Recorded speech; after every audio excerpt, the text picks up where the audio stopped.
નમસ્કાર ખેડૂત મિત્રો, ફૂલે સીડ્સમાં આપનું હાર્દિક સ્વાગત છે. હું હર્ષિત ગજેરા. આજે આપણે ફૂલે પુષ્પા અને બીજી સાથે એક દેશી વેરાયટી વાવેલી છે ગરગરાવ. નાના આકડિયા ગામે આવ્યા છીએ. ભાઈ તમારો પરિચય આપજો. સંદીપભાઈ રામજીભાઈ જાવિયા, ગામ નાના આકડિયા, જિલ્લો અમરેલી, તાલુકો બરોબર. હવે તમે ફૂલે પુષ્પાનું આમાં વાવેતર કર્યું છે. બિયારણ ક્યાંથી લીધું હતું? મેં પટેલ એગ્રોમાંથી બિયારણ લીધેલું છે. બરોબર. પટેલ એગ્રો અમરેલી અને એના મિત્ર છે ઈ ફ્રેશ એગ્રો નાના આકડિયા ચિરાગભાઈ ભંડેરી. હા, એટલે ત્યાંથી ખેડૂતોને ફૂલે પુષ્પાનું નાના આખડિયાના અમરેલીની તાલુકાના આજુબાજુના વિસ્તારમાં બિયારણનું વેચાણ કર્યું હતું. હવે આ તમે કઈ રીતે વાવેતર કર્યું? કેટલાની જાળી છે? આ અટાણે આપણે 60ની જાળીએ તુર વાવેલી છે. બરોબર.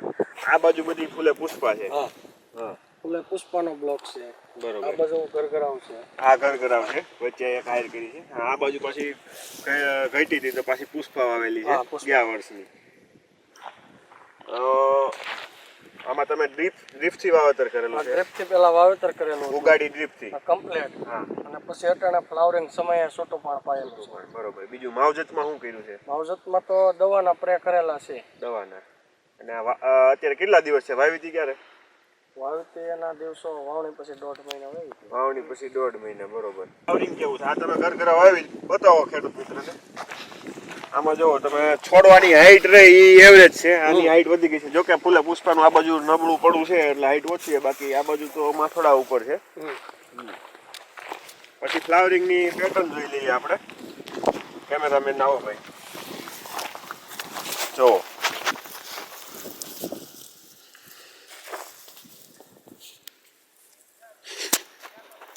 આમાં આને અંદર સુધી ફ્લાવરિંગ આવશે. હજી જો આ નીચે કળિયું છે એમાંથી ફ્લાવરિંગ આવવાની શક્યતા વધારે રહે. અને આમાં હવે ફ્લાવરિંગ પૂરું થઈ ગયું છે. પુષ્પામાં એવું થાય કે જેટલી લાંબી ડાળી એટલું વધારે થશે. બીજું નીચેથી જોઈએ આપણે તો ફૂટ જોવાની ફૂટ આપણે, હા, આમાં મોટા ભાગે હોટિયું થાય છે. અને આમાં જો આની ડાળિયું છે એવું આનું થડિયું છે. હા, જાડું થડિયું છે અને ફૂટ વધારે છે. બીજું હાઈટ વધારે છે, 1.5-2 ફૂટ જેટલી હાઈટ અહીંયા વધારે છે. અને આ બાજુ સારું પડવું છે, ત્યાં 2 ફૂટ સુધી 2.5 ફૂટ સુધી હાઈટ વધી જાય છે. શું લાગે તમને, કેવું ઉત્પાદન આવશે? કેવું લાગ્યું? ઉત્પાદન ફૂલે પુષ્પામાં સારું આવશે એવું છે. હા, આવતા વર્ષે તુવેરનું પ્લાનિંગ ખરું કે પછી કપાસનું?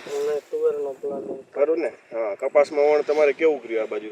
કપાસમાં વણ 20-25 મણના ઉતારા બતાવે છે. બરોબર. બગડી ગયા વરસાદની હિસાબે.